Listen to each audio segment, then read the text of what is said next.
Right, that's not gonna do us any No. good. Got a thumbs up? We ready? We're on. Okay. Good evening and welcome to the September 19th meeting of the Sustainability Committee. My name is Diana Cohane. I am the chair of the committee, and I would like everybody to first introduce themselves. Before that, we want to welcome our new member, Deb Schneider, at the end there. So Deb, go ahead. You want to, I've introduced you, but you can go ahead and say anything you'd like to say or just introduce your name. I'm Debbie Schneider. I've been active in the Garden Club for 35 years, and I think this should be a great committee. Thank you. I'm glad to have you here. I'm Amy Pazurski. And Keith Morris, Secretary. Liz Antanovica. Thank you.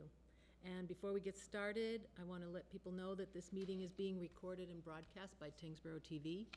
It is available through our local cable access channels on Comcast and Verizon Fios, and as a live stream on our website. A recording of this meeting will be available through the video on demand portion of our website. Open meeting laws require that any member of the audience who intends to record either video or audio so declare that now. After instruction from the State Fire Marshal and the Tyngsborough Fire Chief, in the event of an emergency, there is an exit directly across from me at the rear of the building and one on my left. I'm in a different position right now. Okay, so let's get on with the meeting. First order of business is citizens and business time. Seeing no one here, we will move on to the second agenda item, which is to talk about the Repair Cafe that is coming up this Saturday, September 23rd, and it will be running from 11 to 2. And I'm going to put the flyer up here. Hopefully people at home that may be watching have seen this flyer. Here it is. On the different social media channels. All right, Keith, take it away. So it's happening. We got now about 8 people volunteering to act as repairers with different sets of skills, a lot of sewers, a lot of woodworkers, electronics, and a couple of bike experts. And that doesn't include Kathy from the library, who's also coming to, in addition to her capacity as a sponsor of the event, is also there to fix stuff. She's bringing her sewing machine. Great. We're holding a meeting Friday night at the Beehive, the co-working space where the event's going to be held, just to do some setup, but also meet face-to-face. This has been a joint effort between the committee, the library, the Rotary, and the Beehive, and also the volunteers. This just be a good opportunity to get everybody in the same place who's going to be there. That's great. Could you repeat again the skill set that you know is going to be there? So we have 3 people who are there for sewing. Mm-hmm. A couple of people who are there to have just signed off that they have woodworking and some appliance experience. And then a friend of mine and Kathy both are bringing bicycle repair tools. That's great. And skills. That's wonderful. And did you ask for people that were going to be coming for help to send a message in as well? Have you received anything on that end? Only a little bit of uptake. So the Rotary did set up an Eventbrite page Okay. that I've been sending out in the last few social media posts, but to my knowledge, I don't think many people have filled it out. It's a free event. We encourage people to register for head count, Okay. but my experience with registration pages for free events is people don't fill it out. Right. There's a lot of unknowns with repair cafes in general. You don't know what you're going to get. You don't know if you're going to be able to fix it. All I know for certain is that there's one person who saw our article, Neighbor to Neighbor, and emailed me if she could bring her Teddy Ruxpin. Cool. So we're going to see if we can fix a Teddy Ruxpin for sure. That's great. That's great. All right, and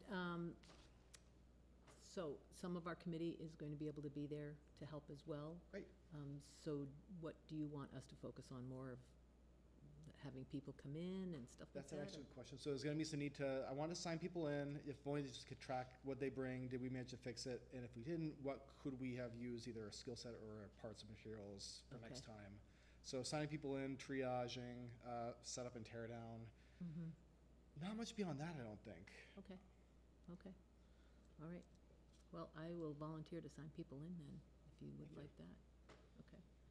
Then do you want us to be there on Friday as well? That's optional. I think I've already got several responses to people who are going to be there, and we've only got a few people bringing things in terms of tools, so I think we're going to be fine. Okay, So don't feel compelled to be there if it's a hassle. I know it's a Friday night. okay, all right. That's great. You've done a great job, Keith. I hope we have some customers come. Mhm. That would be great, and kick this off, and hopefully it's the first of many repair cafes, so good job, good job. I'll ask one question. Yeah. The Beehive, Mm-hmm. I've visited, it's a great space. It doesn't have great signage. So I was wondering if I could get like some of those big standing signs that we have for the Zero Waste Day. Kristen has those, but I can't see why not. Is she away right now? Yeah, she's in, she's I in know Chicago. Scott or has something. one of those sandwich boards. If I could just make a big piece of paper that says Repair Cafe on it and like see it in the front Yeah. lawn, that might help. We have a big wooden one from the Education Foundation, and it's up in the attic somewhere at the high school or the middle school. But I don't know if you'd be able to get to that. Maybe I'll go with yours. Sorry. Yeah, We just cleaned out the theater stuff the other day, and it was like, I know. I'm not even Crazy sure where over they there. put it. We had it in a storage place, and I'm not sure where it is, but Yeah, well, I drove by it the other day and I realized, oh, people might be driving by trying to find, so where's two Yeah. Bridgeview? I don't know where that is. Yeah, it would be good to put a sign out on Middlesex Yes, with like some balloons or something, you know, because people would tend to be looking for that. Even if the sign just has a big arrow and says Repair Cafe, that would be good. I have a chalkboard A-frame, ooh, I think. I still have it.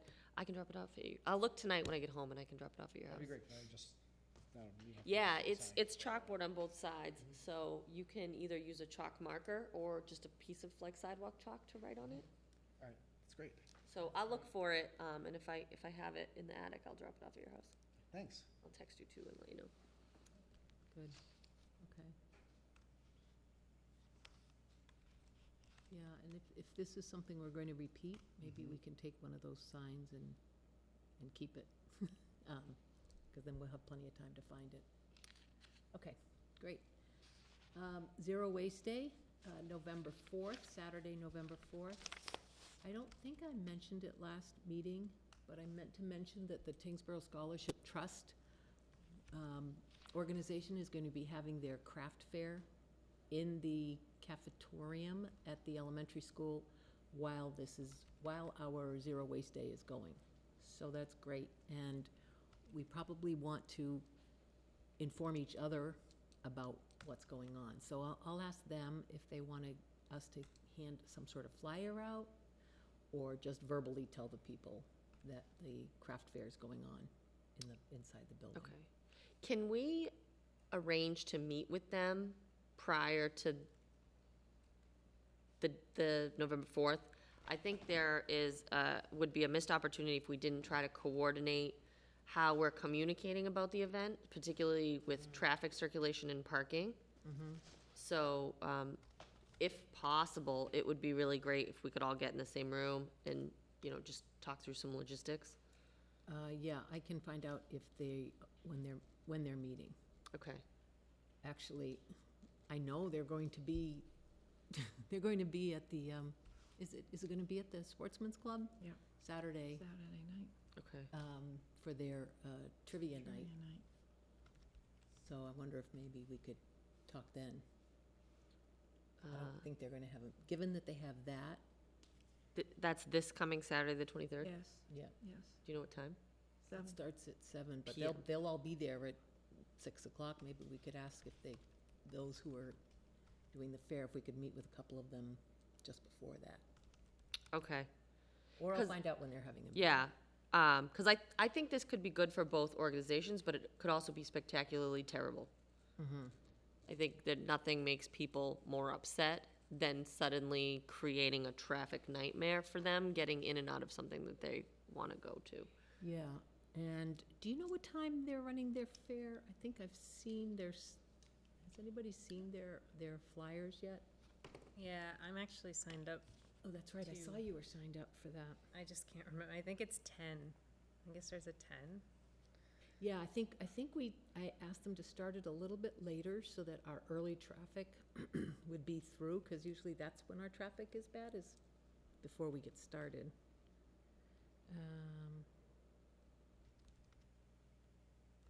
Let me just look at something real quick.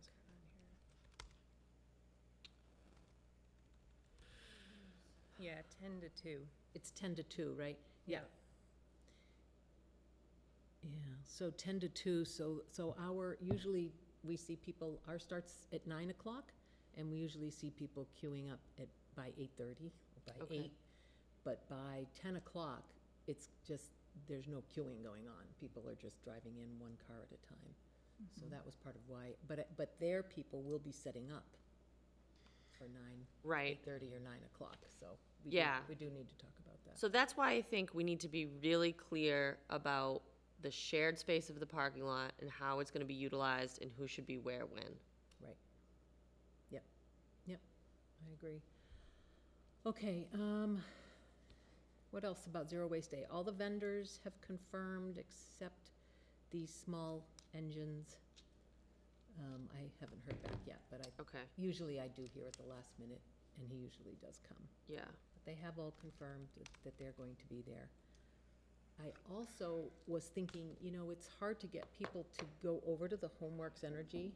I don't know if Kristen has confirmed that they're going to send somebody or not, but I was wondering if they might want to give one of these out to the people as they drive in. So whether or not they go and see the person, maybe I can talk to Kristen about changing it, like see somebody at the event, or go here for more, something like that. Yeah. But something about giving this out to everybody as they come in, that would be a good idea. What else about Zero Waste Day? What else do we need? Homework's What are we fine. doing about volunteers? So my schedule has not worked out for these lately, and I feel terrible about this. So Katie has her state cheer comp that day, so I'm double booked again. Again? Wow. Um, Okay. so what, Well, last year, is Rotary gonna participate again with us in the Yep. fall? I did ask Rotary, and they did say yes, they would participate with us. Okay, And I think we'll also reach out to the select board again and see if we can get a couple of them to Okay. help us as well. And we had enough people and it was okay? at the last event. Yeah, what was it, Keith and me? And no, I think that was- and then, Was Carol in there? was she on there briefly? I can't remember. I think it was Carol and you and me. Yeah, Carol was signing people in. And then we have the volunteer Lynn Jackson, who always likes to Oh, yes, volunteer yep. and help, so I can reach out to her. But I think we have enough. No, that's something like 4 or 5 Rotary people came too. Yes. And then, then you had enough adult volunteers and you didn't need student volunteers? correct. Okay, Yeah, because most of them bring their own, like the student volunteers are the scouts, really, right? And they bring their own. And then we usually have a few people helping at the scrap metal. Speaking of that, I did talk to Scott from Junk King about being at the event. They will be at the event, but we need to look into whether having the scrap metal at the, that was one thing he said. If he overfills, he'll bring one container, and if it overfills, then we'll tell people to go to the highway department Okay. with the extra scrap metal. And we'll get a feeling for whether we we need to need do to it. continue to do this, given that there is a scrap metal container now at Yeah, at the highway department, but he did agree to do it again. okay. I think that's a good compromise. And then between this Zero Waste Day and the next Zero Waste Day, we look at whether it makes sense to have them come, whether there's a better solution, whether, I don't know when the highway department's going to get reconfigured, and it might make sense at some point to move our event over to the highway department. Because then you've got the scrap metal container right there, and we can help people with that, and I think we should have more space. Yeah, when anything comes in. future state, if the traffic configuration there and the circulation is good, Right, that makes a lot of sense because we're not only doing a special collection event, we're also driving awareness of the permanent drop-off locations at the new recycling center. exactly. So putting it all together, Assuming the parking lot can accommodate the traffic. I think, That's what we have to, yeah, we have to see what the new, if the configuration will allow that. There's supposed to be a longer driveway. okay, So if yeah. that's the case, it should be good. The traffic does get pretty nightmarish on hazardous waste day. Right, There's usually a police officer like directing traffic at that point. Yeah, but they have no driveway. They have no, it's the road, right? They get up to the road because they don't have a driveway. Mhm. So, How are they reconfiguring their parking? it's not clear, but the people that bought the land behind, that own the land behind the park and ride, it's some sort of construction company or warehouse, but they're gonna have trucks coming in and out. And so I think what they're doing is building a shared driveway between the park and ride, the owners back there, and the highway department.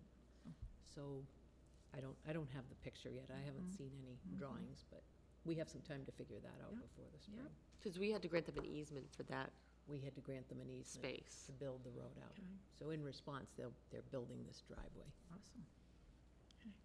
Yeah, so that's a good future thought, Yeah. you know, if we can make that happen, if the pieces align and allow Mhm. that to work. That'd be great, would be great. Okay, anything else for Zero Waste Day? Any other concerns? Probably, so, Amy, that means you're not gonna be there as well, right? Because you're gonna have a booth. I mean, I'll be around, Okay, so. okay. I All right. might be able to help. I have to look at my schedule, though. Okay, yeah, we'll firm up plans next month, but in terms of planning for it, I think we're in pretty good shape. Okay. And do we want to talk about this now? No? Yeah. So this right here, I left with you guys. This started out as a flyer to tell the whole community about the new yard waste drop-off site for the town. And so at the last minute, we were going to run our ad in the Neighbor to Neighbor next month for Zero Waste Day, which is what we've done every month for the past, every Zero Waste Day for the past couple of Zero Waste Days. But hazardous waste is on the back of the Neighbor to Neighbor, and they reserved that a long time ago. So the Board of Health has already reserved it. So rather than take an inside page, when I found out this thing was already gonna get mailed to every house, I asked if we could put the Zero Waste Day flyer on the other side. So this is going to get mailed, I'm not sure, oh, you can see how it's interesting to see how it's folded up, but this is what's going to, I think it's getting mailed out today to every household. So the interesting thing is that when they open it, if you can see how it's folded, it's kind of weird because I think they're going to see our thing First, before they see what was meant to be the flyer. So I'm not quite sure how that happened, but oh well. So now we have the list, and I had to scramble to get this in, because this side was already being printed when they decided to add this to the flyer.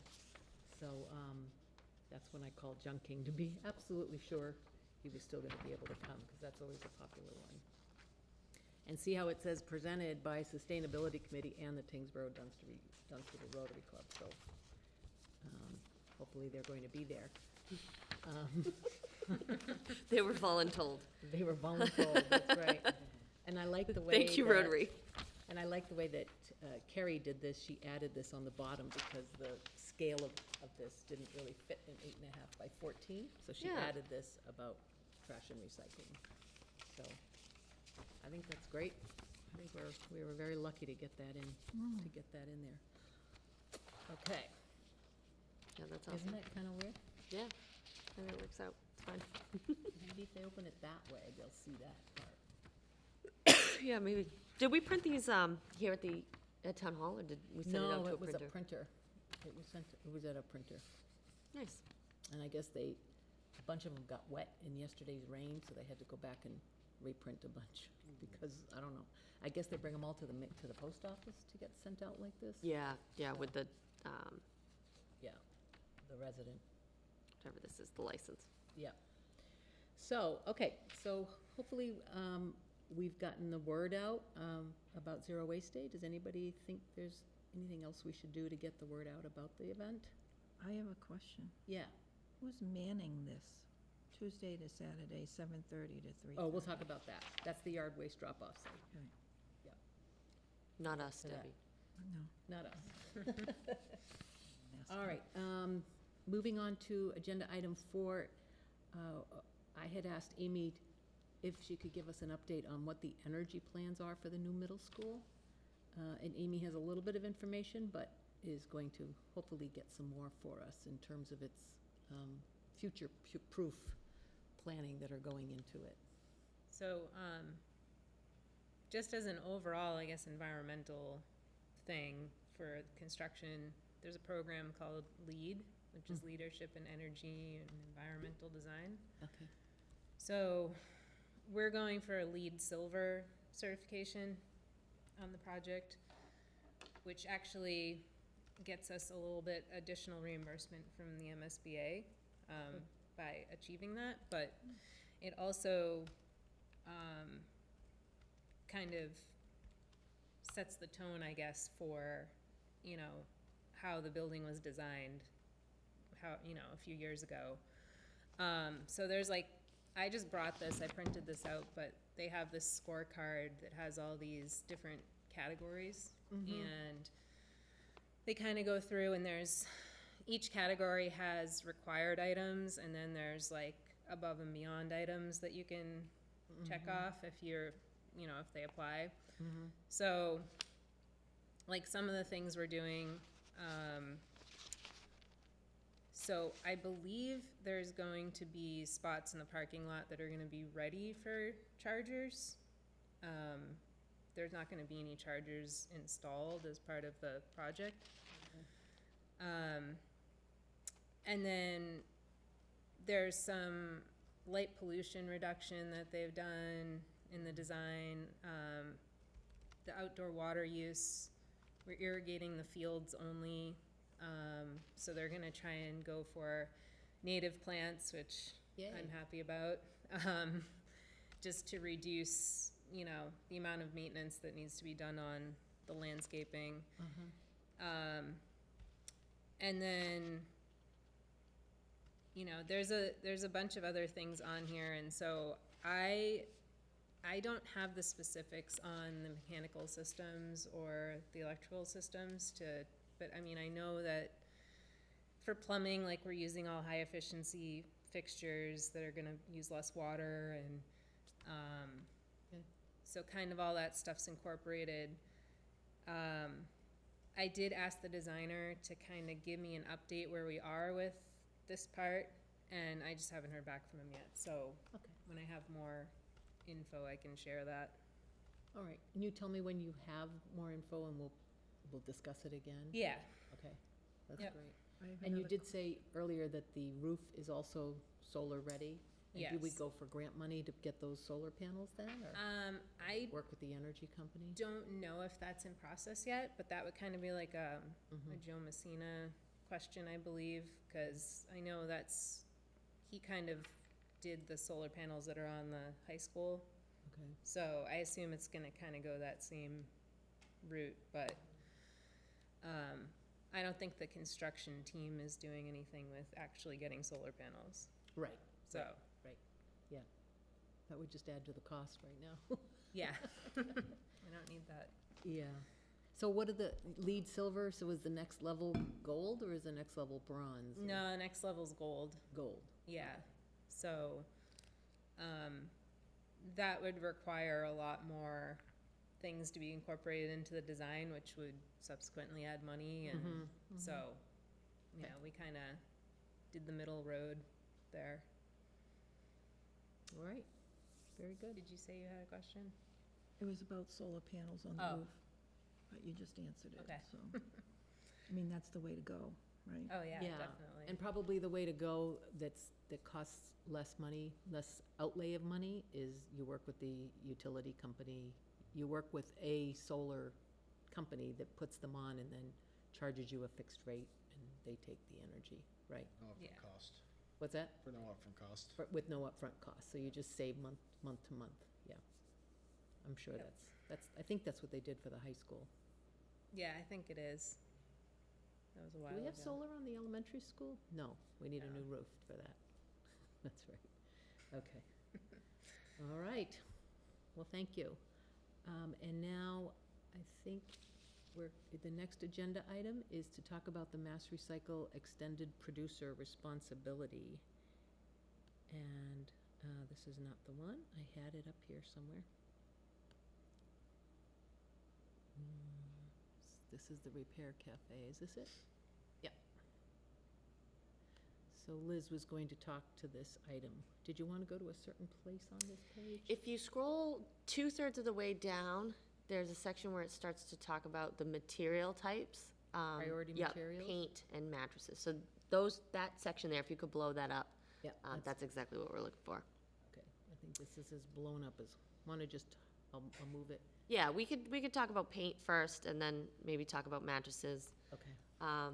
So my goal in discussing this topic tonight with you folks is to gauge interest in our role as perhaps an advocacy organization for EPR. So EPR, for the committee and for folks at home, is Extended Producer Responsibility.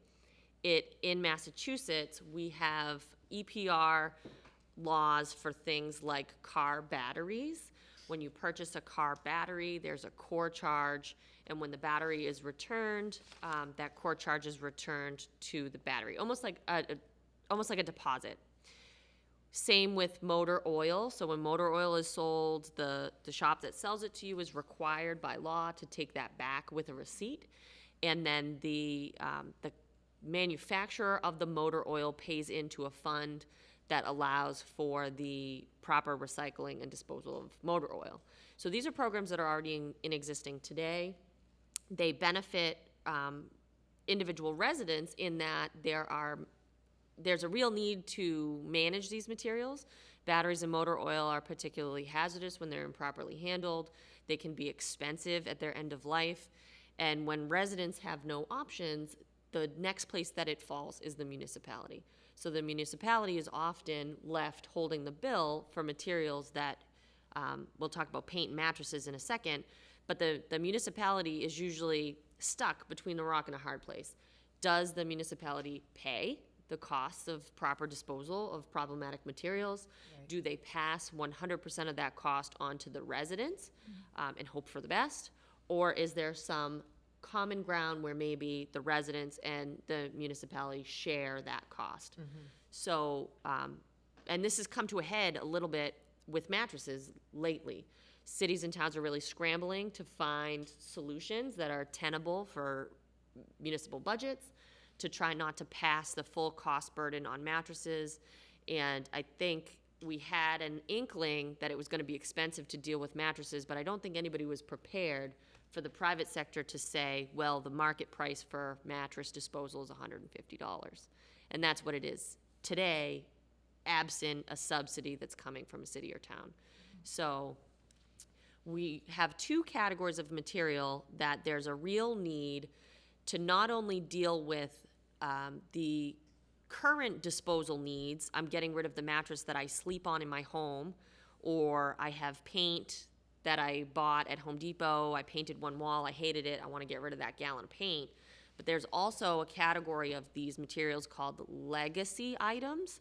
And a legacy item might be you buy a house and there's 22 gallons of paint that you don't like in the basement. Or you're cleaning out a deceased relative's house with 4 bedrooms and there's 4 mattresses and 4 box springs, so that's 8 pieces at $150 a piece. So these legacy materials compound the problem of difficult to manage materials like paint and mattresses and make it difficult for both residents and cities and towns to deal with the scope of the problem.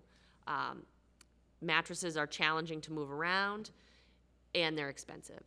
So these two particular categories currently have pieces of legislation that are working through the Massachusetts legislature. Paint in particular has 2 different bills, actually 3 different bills. So the first line up there, H823 and S551. H is a House bill, S is a companion Senate bill. The House and the Senate are taking up these bills together with the goal of coming to a compromise bill that could potentially pass both the House and the Senate. And then the Senate has a separate bill, the Act Establishing Safe Paint Stewardship, that is substantially similar to the bills listed above, with some minor tweaks. Mattresses is a similar case. Let me interrupt you. For the paint, this is for oil-based paints. No, this is latex. I thought you could let it dry and put latex in your, You can absolutely let latex paint fully dry out and put it in the trash. right. But the size of the prize with paint is not the 1 gallon of latex paint that you need to dry out and throw away. It's It when is you the have that 22 legacy. gallons that are in somebody's basement because the previous homeowner thought they were doing you a favor by leaving you all of their paint, but you hate all of their color choices. So you're never gonna use that paint again. When that's multiplied by the number of households and residents in Massachusetts, it's enormous. So Connecticut currently has a really well-functioning paint EPR program. It's called Paint Care. And the way that it works is large retailers like Home Depot and Lowe's participate in the Paint Care program as take-back locations. Okay. So you can load up your car with those 22 gallons of paint and drop them off at Home Depot. And then Home Depot deals with the stewardship organization. So the stewardship organization is usually a nonprofit that works on behalf of the state. They take in a fee from manufacturers who are selling the paint. That fee funds the recycling program. So while you could absolutely dry out 22 gallons of paint, you can also take that paint and reblend it and reuse it. And there's an organization in Massachusetts called Recolor Paints. Oh, yeah. And they do just that. So they work with Habitat for Humanity. They sell their paints on Amazon and in some small paint stores. But they'll take any color latex paint and they reblend it into, say, a dozen different standard colors. But now we're keeping paint, usable paint, out of the waste stream. We're taking some of the financial burden and the difficulty in drying out all that paint from residents, and we're putting it to better use. So is this, I was trying to find, is this the Mass Product Stewardship Council? Is that what PSC stands for? Yes, yep. So Mass Recycle has a smaller subgroup, Mass PSC, or Product Stewardship Council, and they are the advocate arm for Mass Recycle. They have tons of resources on this page in particular, but one of the calls to action, and this is the part that I want to get your feedback on, is that in order to get these bills passed, and the EPR legislation for mattresses in particular has been before the House and the Senate for more than 10 years. So these are not fast movers. But for mattresses and for a slightly lesser extent for paint, we're at a point where we have the opportunity to gain some real traction here because people are feeling the effects of $150 per piece disposal price for mattresses right now. And the legislators are more aware than ever because they also live in Massachusetts and they also now have to deal with mattresses and paint. So Mass PSC is asking sustainability committees, or more broadly, elected folks like our select board, to sign on a letter of support or a resolution that we can provide to our legislators. So if we're interested, I would like to draft a letter of support from our committee, possibly engage the select board to get their perspective and see if they would be willing in providing a resolution to Mass PSC, or even calling Gary to come and sit and talk with us at a meeting to discuss her thoughts on paint and mattresses, because I think any and all of those actions would help. Yeah, and Senator Kennedy as Yes, well. yeah. It would be great if they wanted to come. It would be wonderful if we could engage a select board on this. But I'd love to hear your thoughts before I talk any more about it, because I don't want to make decisions on behalf of the committee. Right. So I'd love to hear preliminary thoughts on maybe moving forward on some of these things. I think it's a good idea. I mean, I don't know why we wouldn't do it. Well, it's a no-brainer. Yeah. It's like, I'm picturing maybe if what you draft is a letter on our behalf for this committee to the select board, seeking their support, and maybe some time on the agenda to talk about this in public, and to invite, whether or not inviting I think you Our should. Representative Gary. Gary and Senator Kennedy, I think we should ask them to come to that discussion so that we can understand the process and what it's going to take to get these bills onto the floor. Does that, do you guys agree with Yeah. that? Yeah. What typically comes up as the sticking points against programs like Right, I was this? just Is gonna it just say. an increased cost getting past the consumer sort of deal? There are some potential downsides in terms of cost. So some of the naysayers for these bills will say the cost gets passed on to the resident anyway, which may be true to a certain extent. When you buy a new mattress, if say the mattress was $100, suddenly the mattress is $105 because the $5 is going to be the disposal fee. The resident might be charged up front and then be able to drop it off at the end of life. But really, when you're buying a new something, if you could prepay for the disposal and then not have to worry about it down the line, I personally feel that is far more convenient. Think of it almost like a disposal deposit. Another one of the potential downsides or the potential naysayers in this would say that there is additional layers that are added. Many of the product stewardship organizations tend to be nonprofit, but in some states that have EPR, they've created an agency within the government that oversees this. So some people that advocate for small government might say, well, we just need less government. Right. That's a Right. common. You're adding bureaucracy here. Right. But I think engaging a nonprofit to be a public-private partnership in this is a really good idea because a separate entity, their goal is not legislative in nature. Their goal is just to provide the most value that they can. I think that's probably the two most common is cost and then oversight. Thank you. But wouldn't it still be cheaper than $150 that you would be paying out if you're only gonna Yeah. add another $5 or $10 to the cost? Yeah, absolutely. And just so we don't, in this town, I believe we have UTEC coming and collecting, and what is the fee? Is it $30 or $40 a piece here in? I believe Tyngsborough? if you bring it to the container, No, it's the container's not being used. UTEC's Oh. going curbside. curbside only. They Okay. didn't want to have the container because they wanted to make sure we had enough business for UTEC to come into the town. Got So that is a backup solution. That was a solution they thought they would need, Okay. but we're not using it at this point. All right, I'll tell you exactly. I think it's $40. I think it's $40 a piece For pickup, for curbside for pickup. curbside pickup, and they schedule it when they're coming. So I can only imagine then if you were talking about a price of $150, that UTEC is getting some sort of funding to offset this cost? So the transportation cost for mattresses is largely dependent on your proximity to a recycler. So UTEC is based in Lawrence. Western Mass is being hit particularly hard when it comes to this because they just don't a have local, local processors. right. And then the bigger companies that are maybe willing to come to you, the $150 is like the go-away price. So we'll do it. okay. Here's what it costs.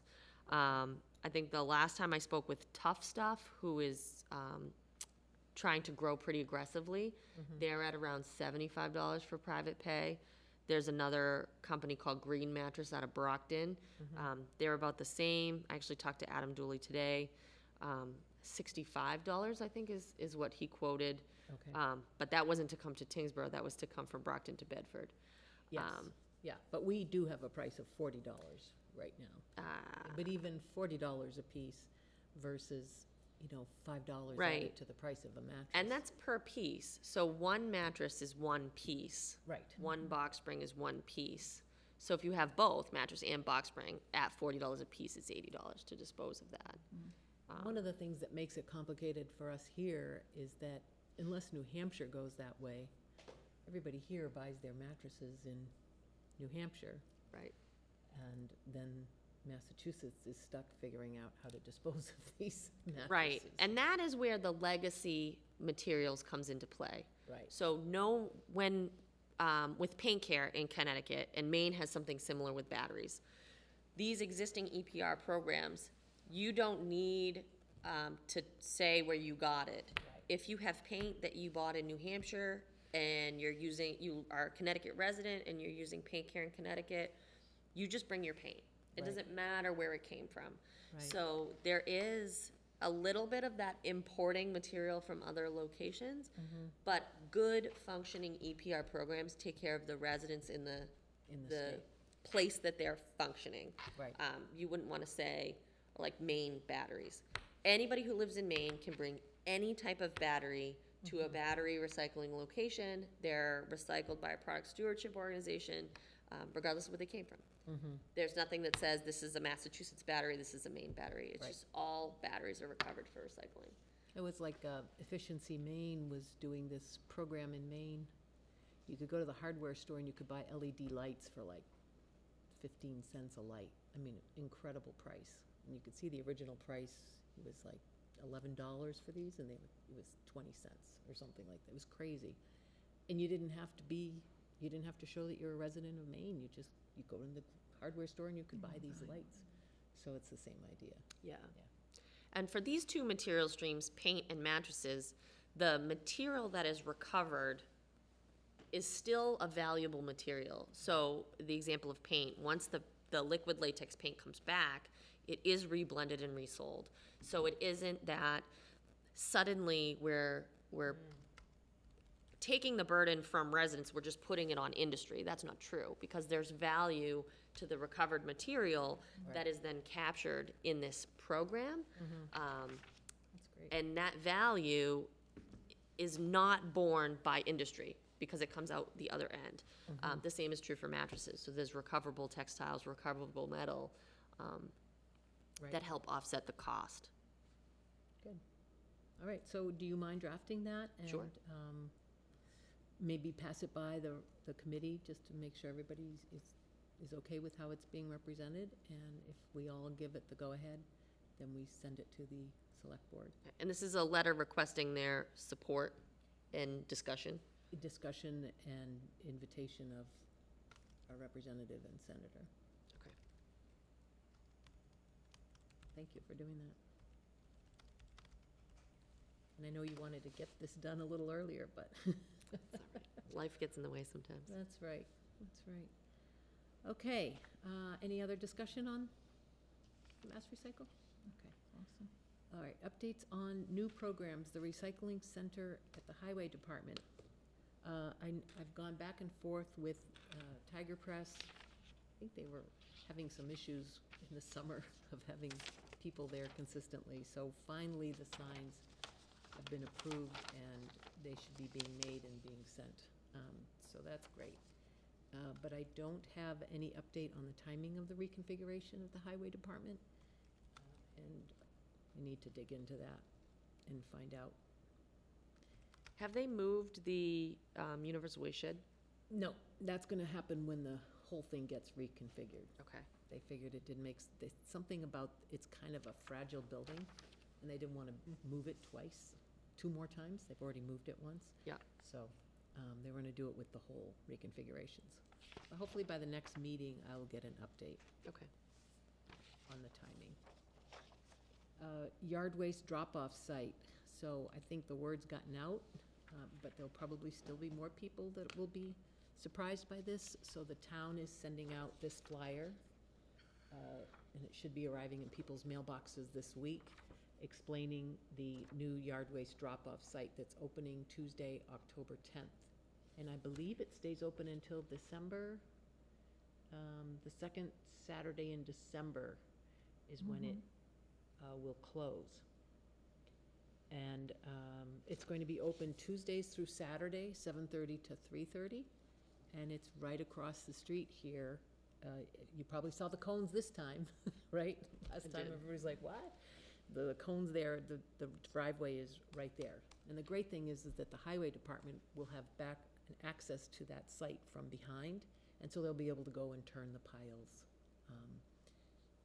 and maintain that site. And it will be manned by paid staff from 7:30 to 3:30 on Tuesdays through Saturdays, which is why I believe it's not open year-round, unlimited, because it is a budget issue. And I don't know if it's highway department staff or if they're doing senior work-off staff. I don't have that information yet. Well, there's not much yard waste in the winter anyway. Right. Although when so- we have like some sort of, I'm wondering if when we have some sort of event where trees get knocked down and stuff like that, you know, if they'll open up that site Yeah. It's temporarily. much easier to pivot and open after a severe weather event. Right. If your site is already in existence, if it's in than existence. to try to create something from nothing to Right. meet a need after an emergency. So, Right.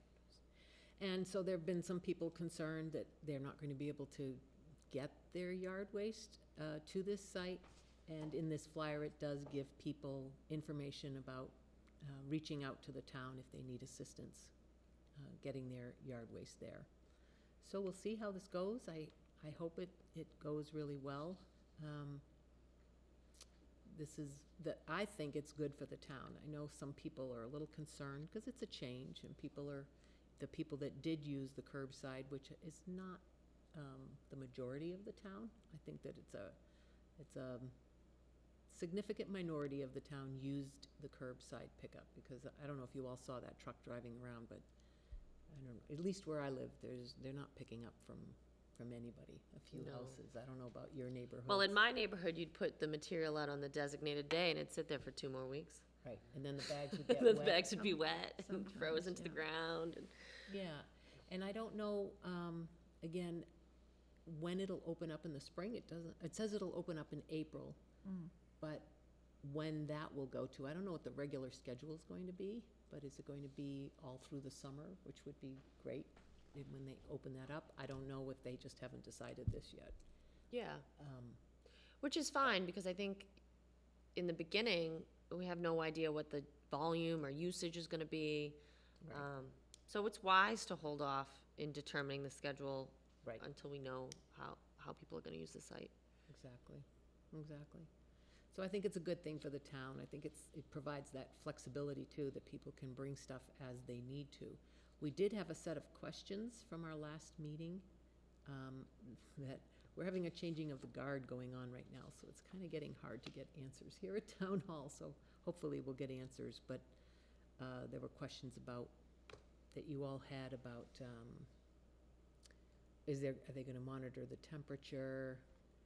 What were some of the other questions that you Finished had? material and wood chips. What would happen, oh yeah, can people get the wood chips and stuff? I have not gotten answers on those questions, so I'll start asking again. Okay. Once the guard has changed. Hopefully we'll get answers. Anything else? Anything else about yard waste? Okay. No? Okay. All right, solid waste reduction. So we did talk about the results from fiscal year '23, and we had a 12% reduction in overall trash and recycling tonnage, which exceeded our goal of 3%. I don't know if we want to set another goal for this year, but I do want to share what's happening so far this year. So let me bring that up.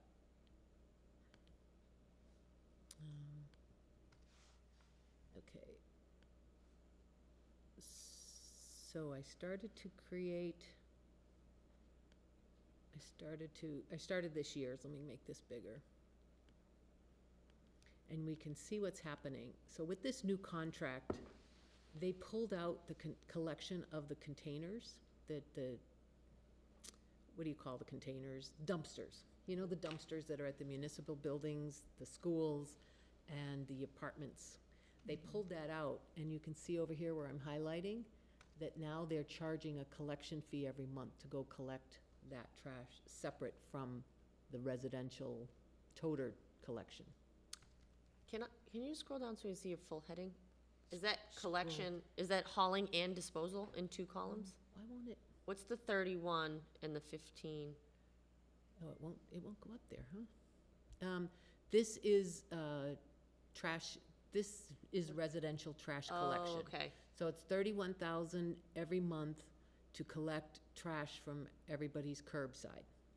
And then it's 15,765 every month to collect the trash just from the dumpsters around town, at the athletic fields, at the municipal buildings, the schools, and some of the apartment and condo developments where we collect. But that includes But- processing. But this amount, this 15,700 a month includes the disposal of that Yes. trash. Whereas the 31,000 to collect it from the curbside, that does not include disposal. And the 18,400 per month to collect our recycling every other week does not include disposal. So trash from houses is just over 54,000, right? 55,000? Recycle and trash? Recycle and trash. Well, you get trash disposal, like looking at July, 24,718. And then you've got the trash collection, 31,149. Yes, trash collection and disposal is about 55,000 a month. Yep. And this year, look at the fuel recovery fee over here, $5,000 a month for a fuel recovery fee. What is our base Last year's, rate? hold on one sec. Last year's fuel recovery fee was $783 a month. This year, it's $5,000. Come on. What is, Yeah, I know. so fuel recovery is generally a set price of diesel, and then you pay the difference between the set price per gallon for diesel and the actual price in that quarter or that month for diesel, multiplied by the number of gallons being used for hauling. Right. What is the pegged rate? And is anybody checking to make sure that it's accurate? Well, it's interesting that you asked that question because, let me see if I can find, it. And just so you know, you're presenting. Yeah, yep. I do know that. Is this one the July one? No, that's June. Hold on one second. I just don't want you to accidentally show something you don't want to. Exactly. Let's see, tonnage report. I thought she sent number.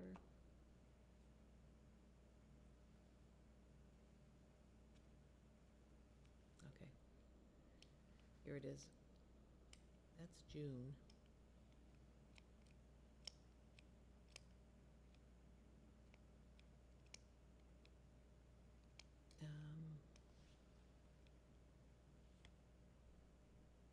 I don't have it here, but I will, Okay. I will send you how they calculate it, Okay. because I don't understand it, and it was very hard to read. So, let me get this back up. It was very hard to read it, but I can't believe the jump from 800 to 5,000 from one year to next for the fuel recovery fee. But And if you look at our history, here's the trends. Remember, I had put that chart together? If you look at the fuel recovery fee history, in a whole year last year, we spent 9,000 for fuel recovery. The year before, it was 2,000. But it's typically been about 9,000 to 10,000 a year for fuel recovery. And now it's going to be 60,000 this year. Right. And there's no way to mitigate that, right? Because it's just fixed for the It's rest. all based on the price of diesel. has diesel gone up that much? That's what's amazing. Enough a bit. But Well, not I'd be that curious, much. what was the fuel adjustment calculation in the previous contract, Mm-hmm. and what is it now? Right, so I sent you all the contract, so you have the contract that you can look at, and I will send you all that, where they calculated what the fuel recovery is, because they did give the data on how they calculated it, but honestly, I didn't understand it, so I just. Yeah. And when you said about, do we trust that they have the right amount, if you see on July, how we got the tonnage for trash, for Imagine container trash? So when I looked at the bill from Covanta, they had charged us for that tonnage, and I was like, wait a minute, I thought we weren't paying for the container tonnage. So they have fixed that error, and they're going to be sending a refund for the 31 tons being charged at $97 a ton. It's fantastic. And, It's but the $3,000. question is, the question's exactly. The outstanding question is whether we're going to be able to know how much gets dumped from those containers. Because I thought that the whole reason they were doing this was that they would have one truck that would go to multiple towns and take their dumpster trash and bring it all to one place, right? So then how would Right. we know our tonnage? Right. Unless they weigh it before and after, Go. No, right? they don't. In practice, that's not They how it don't. works. But yet somehow either that or they just did it the old way in July and forgot, like Right. they used the same, they went just with Tyngsborough's container trash. Yeah. I'm not sure. But the other bad news is we also have lost that cap on what they're going to charge per ton for processing our recycling down at Waste Management, down in Billerica. And when you look at those receipts, we have been seeing that they have a value, which is the commodity prices for the recycling. They assume what our composition is. They're still not using Tyngsborough's actual composition. So that they then they come up with an average value of our recycling. And then there's the cost of processing, which is now $133 per ton. So our recyclables, they say our recyclables might be worth about $50, but it's $133 per ton for the people that are there processing the recycling. So And we signed a 1-year extension. a one-year right. extension. Yeah. So at this point, I think we should be advocating for some stronger contract language around these costs. We Yes. should seek to understand what is the pegged rate for fuel recovery? Can we negotiate that into a more advantageous position? And I also think that $133 a ton for processing of recyclables is insane. Isn't it? Are they There is getting that at Bedford as well? No, there's a better price out there. And additionally, I think it's not a lot to ask, especially if your hauler, like Republic Services, has their own MRF. They could be taking this material to Peabody, and they could easily, we could negotiate with Republic Services to offer us true contamination as a component of our blended value, Right. rather than the industry average, which is 10%. So if we know Tyngsborough's contamination is lower, why are we paying an average rate for contamination? Because that's not what we're delivering to the facility, that's what, Exactly. that's the facility's risks to bear, that's not the town's. Right. Right. I agree. Just so you guys can see this, that's not there.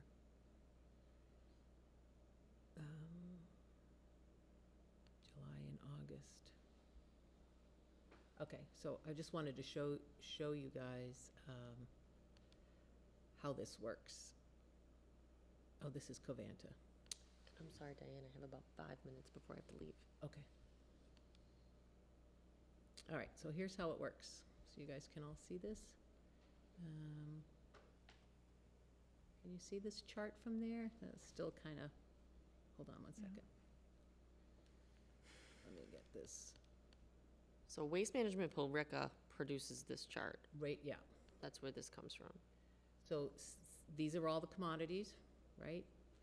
And this is what they say, this is on their average for all of their communities, what percent is each of these things. The mixed paper, aluminum cans, steel cans, and this number down here, residual fee, they assume there's 10% contamination. And glass is 23%. All right, so then they have the value of all of these commodities based on. And you can check this, so to Yeah. Waste Management's credit, this information's generally accurate. Market value. Recyclingmarkets.net, we've looked at that before as a committee, that's where this pricing comes from, so they don't just willy-nilly pull it out of the air. So this part is definitely based on market prices. It's just this composition is not our composition necessarily. So you can see they add up all the values based on what they assume is in our recyclables, and the value this, in July, was $23 per ton, was the net commodity value of our recyclables, but they're charging a processing fee of $133. So the charge, we then pay $110.26 in July for our recyclables, which, as you can see in the chart, is more than we're paying for disposal of trash. $97 per ton for trash. So that's not good. So we have to work, but again, we have to wait till Colin gets settled in and then Yeah. really try to work that. What's happening with glass? Why isn't glass recyclable? So they don't have a use for it. They can't? It costs them to dispose of it. Takes more energy to recycle glass and to produce from raw materials, so it has very little value. Right. And they don't want to process the glass. They would rather us keep glass out of our recycling, but the state still has a ban on glass in our trash, so we need to recycle it. Can that change somehow? I think there's been efforts to find markets for the glass. I think they're putting it in asphalt and stuff, right? Yeah, DEP did award some grants, some pretty sizable grants last year to companies that are developing secondary uses for MRF glass. So MRF is Materials Recovery Facility. It's like Waste Management Billerica. MRF glass is really dirty because Yeah. it comes out at the end of the process, and contained within that broken MRF glass is shredded paper, there's loose bottle caps, there's just food and debris and trash is completely intermingled with this glass. MRF glass. So most of the glass that comes out of the MRF is used as alternative daily cover in the state. So it goes on top of the landfill instead of in it. There are companies like 2M Resources, is a Canadian company that has made significant investments in the central to western part of the state. They make the raw material for fiberglass insulation. So they take source separated glass, not MRF glass, and they turn it into feedstocks for companies like Owens Corning that are going to make insulation with it. The other new and emerging, That's when you put just glass in a bin versus our right, like at a single stream. at a recycling center. Right. So maybe future ideas for our recycling center. Right. The other new emerging use for glass is something called ground glass pozzolan. It is a component of concrete. So I may misspeak on this, but a pozzolan is something in concrete that helps to provide strength and durability. So ground glass can be used in that case. And then cleaner glass, so you can use kind of dirty glass for the pozzolan. Cleaner glass can be used as what's called crushed glass aggregate, and that has applications for things like sewer and water pipe underlayment. In like public works projects, you can use it as road base or like sidewalk sub base.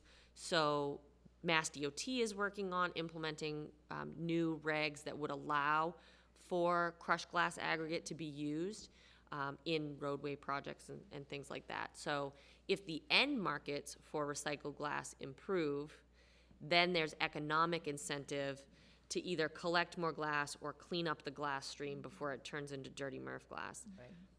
About 7 years ago, the last glass recycling facility closed in Massachusetts, and they moved out of state. So when that happened, now we've lost the cost competitive nature of being able to send a short ride down 95 with recycled glass feedstock. Now we're sending it to places like South Carolina. So the fuel costs of a heavy material like glass Right. overshadow any potential profit as a secondary material. So that's the sad state of glass currently. It's awful. So Yeah, so the net of all of this is that it looks like it's going to cost the town like $250,000 more this year for trash and recycling than last year because of the new terms of the contract. Is the container trash collection a fixed number as well, like the fuel recovery fee, or is it going to be something that varies from month to month, depending on? No, the ones that where the collections are always fixed per month. That part is fixed. The fuel recovery is fixed. All this stuff over here, recycle collection, trash collection, container trash collection, and fuel recovery fee are always fixed Okay. every month. Okay? and I'm sorry, folks, I have to head out, but have a great rest of the All meeting. right, thank you. All right, neighbor to neighbor for October, deadline October for the November issue. It's going to be too late to do zero waste because I don't know if you all got it at about the same time, but I think we just got the neighbor to neighbor like a week ago. Yeah. So our event will be over. I was thinking we should talk about string lights again, doing the collection. And just a kind of a quick wrap-up on the Repair Cafe, which we'll have time to do, just kind of what happened. I think that would be good. Do we have any other ideas for what to do with the November issue? I think we've done food a couple of times using the scraps and stuff like that. Is there another issue we want to talk about in the November issue?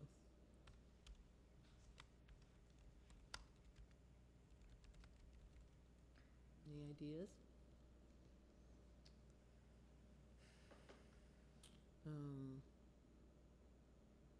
We just did this one this month. The one coming out in October is going to be on Homeworks Energy and reminding people about Zero Waste Day.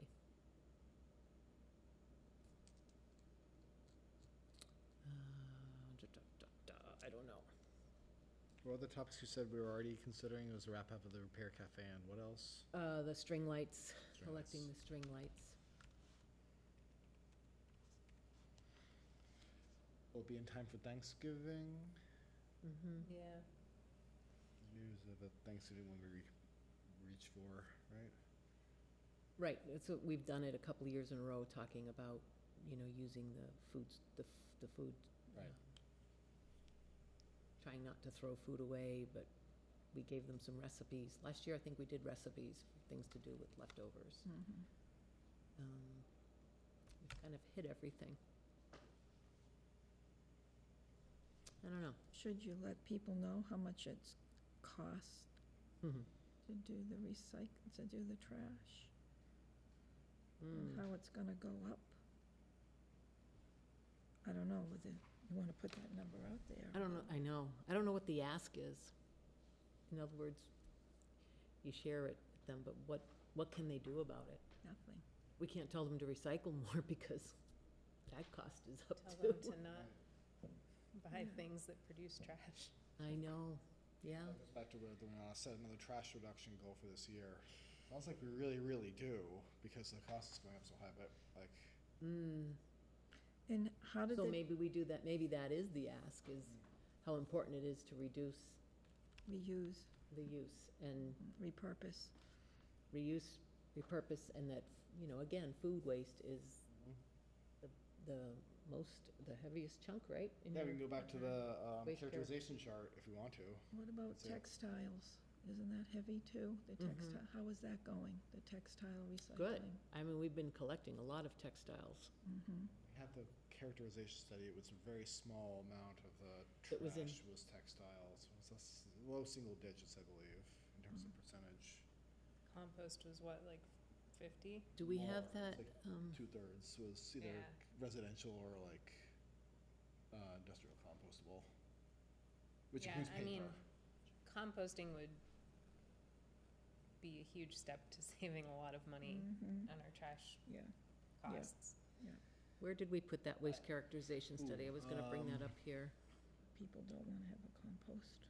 Waste study, waste. I mean, we're doing the yard, There, I which is can't remember Here if I it put is. it step in the in right a. direction. It is, yeah. It is a step in the right direction. But I think Oh, yeah, the that's, Oh. we got the wheat real we're one. talking No. about Yeah, here no, this is still good though. All the green is compostable. Mm-hmm. Yeah. So you're right, it was a half. I was wrong. You know, So if you look at this chart, Deb, It's half. I don't know if you can read it, but what's in black, I have to put my glasses on even here. So the red It's is almost what 50, right? belongs, when they took our trash and did an analysis of what was in it. We had a study done. 25% actually should have gone to the landfill, okay? Incineration. This is just in the trash, not the recycling. And if you look at all these greens, these are all compostable, paper, commercial, and home compost. And that added up to, can anybody, 33, 45, like almost 50%. So that's like the big target. Glass was in the trash, but again, it's Yeah. gonna cost less in the trash than it is in the recycling right now, which is Yeah. crazy. Yeah, And then, see, this is the recycling, which pretty good job. People are doing a pretty good job of keeping recyclables, that and the textiles. And was Is that the hazardous waste? textiles. That little thin, dark red stripe was hazardous waste. okay. So the real target is this. But again, this commercial compost, people can't put that in there.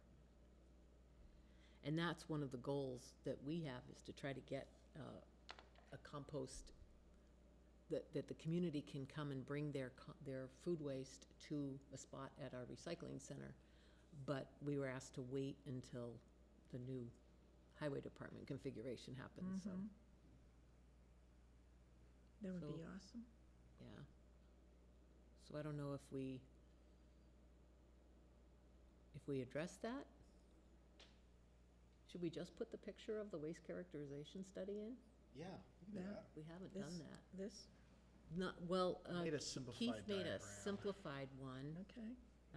I don't, you see it's it on on there? here somewhere, but I can't remember where I uploaded it. Is it in a, might be what, like that simple, it would say One simple in the down word, in the name, yeah.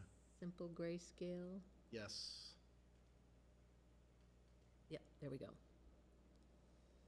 So that, maybe we just put that picture in. With a few words. What, is that a chicken leg?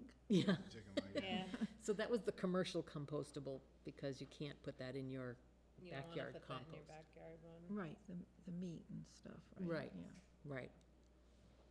And then the apple was, you The could veggies. put that in your backyard composter. And there was once, and then this was recyclable stuff. And then this was actual trash. And then I think we did have just the picture, but then that's what we said, let's put a, Right, what do you call those things? Icons? Legend? Legend, let's put a legend with it.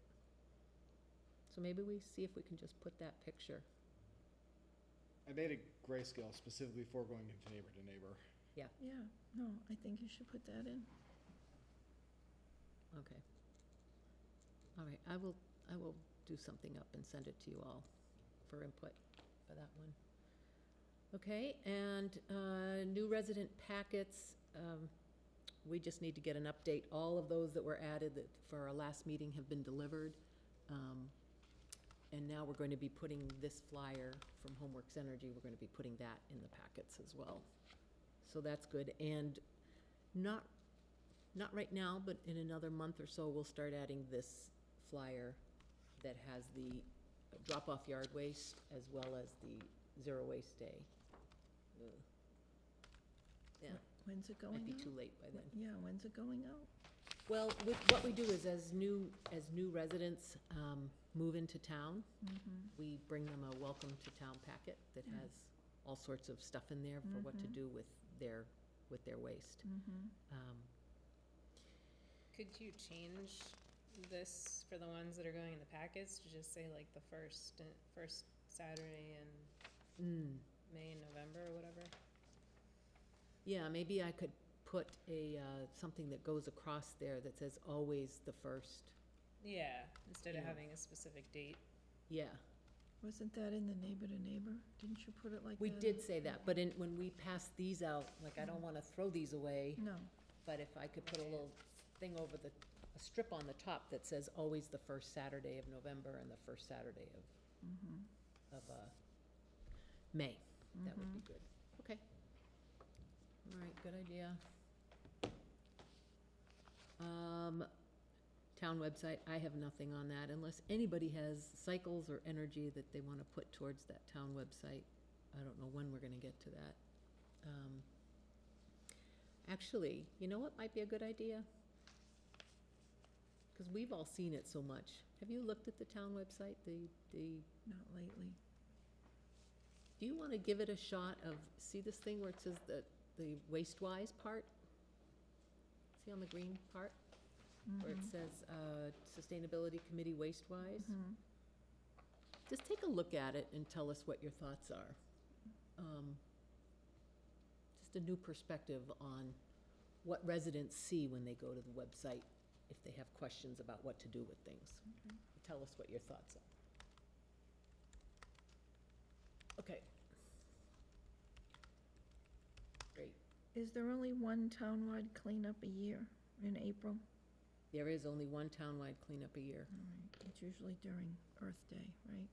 During Earth Day? Yeah, and we've been making it the entire month, so Yes, people can do it the whole month. right. How does that go?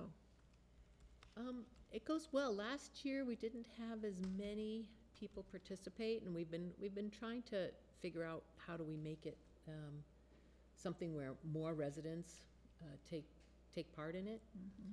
So that's why the 9th agenda item here is to talk about, do we have any ideas on how to expand it? And I wanted to show you guys, I was in a diner in York, Maine, and they had this little basket. And they have the kits there. And you can see it says, "Welcome to the Orange Bag Project, a community effort to remove litter from the streets in York, Maine." And so basically they put this at all the businesses around town, and and then the businesses will let them know when they run out of bags. It's a good idea. So there's an idea for maybe how to make it bigger. I also was wondering if we could, I think it might have been Liz who mentioned the idea of putting signs around town when the month is coming up to remind people, and/or whether we could mail everybody a kit to their house, like mail one, and then with some sort of letter that said if everybody collected one bag or something like that. That might be expensive to do. Right. Yeah, and What about in the schools? Yep. Send in, We've given them to the schools. You have. They get, we send them over cleanup kits, and they give them out to the kids who kids. volunteer. And, you know, maybe they do maybe 30 bags total, the schools. what about the scouts? We sent something to the scout groups, Okay. asking them to do it as a project, but maybe doing it earlier, telling them it's coming up, and how many kits do you need? That kind of gets them to be thinking about, gee, maybe we should do this activity in April. But I think we need to get started earlier. We typically start to tell people about this like in February or March, and we probably need to get started earlier so they can plan their year out.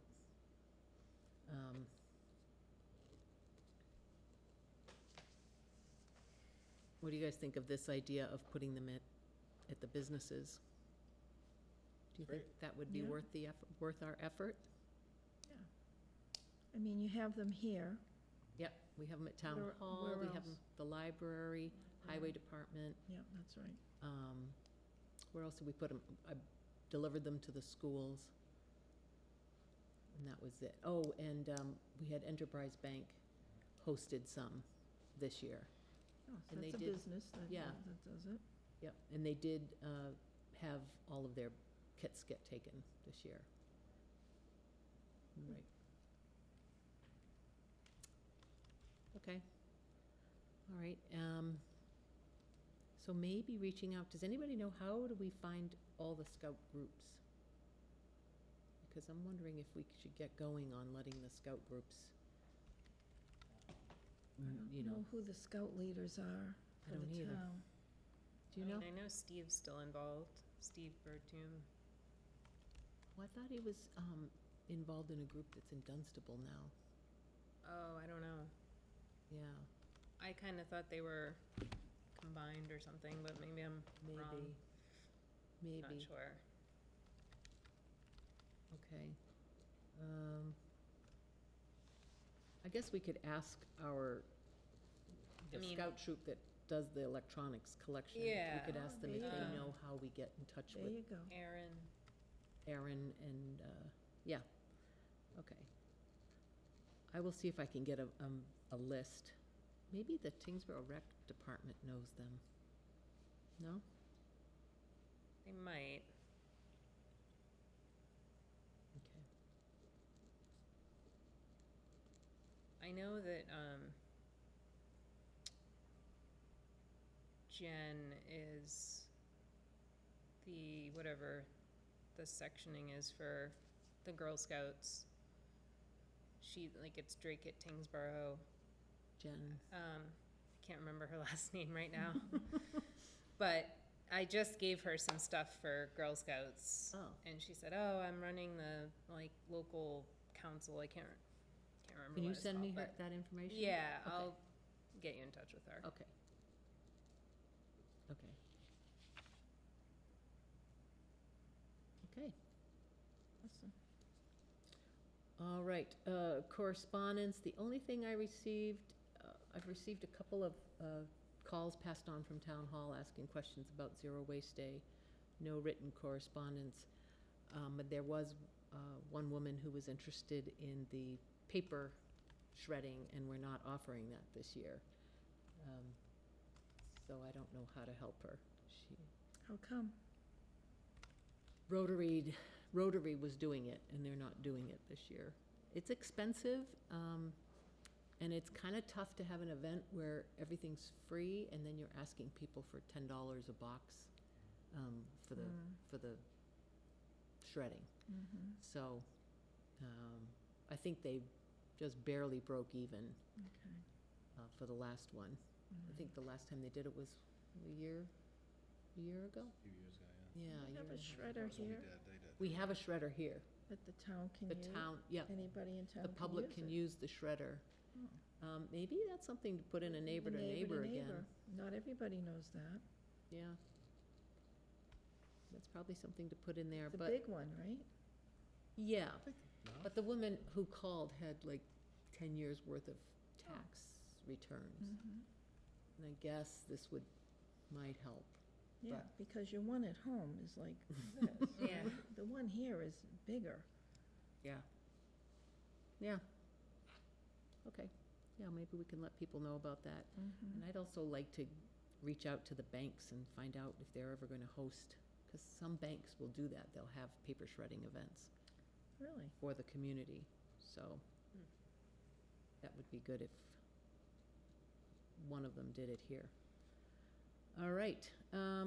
So anyway, that was it for correspondence. And now we have the minutes. Did you guys get a chance to look at the minutes from August 15th? I just sent it this afternoon. I did Yeah. not. Do you want, Took a quick look at it. yeah, do you want to, Did you send it to me? Am I in? did. All right. Are you on the Sustainability Committee yet? Distribution list? I thought Well, adding you. Jackie sent me your agenda. Oh, so that must mean you're not on the Let me look at my email. sustainability list. Let's see.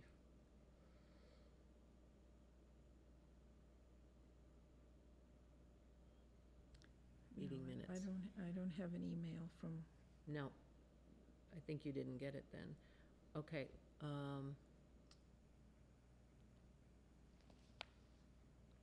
and Keith, you weren't at the meeting, but you can still vote to approve the minutes, even if you weren't at the meeting.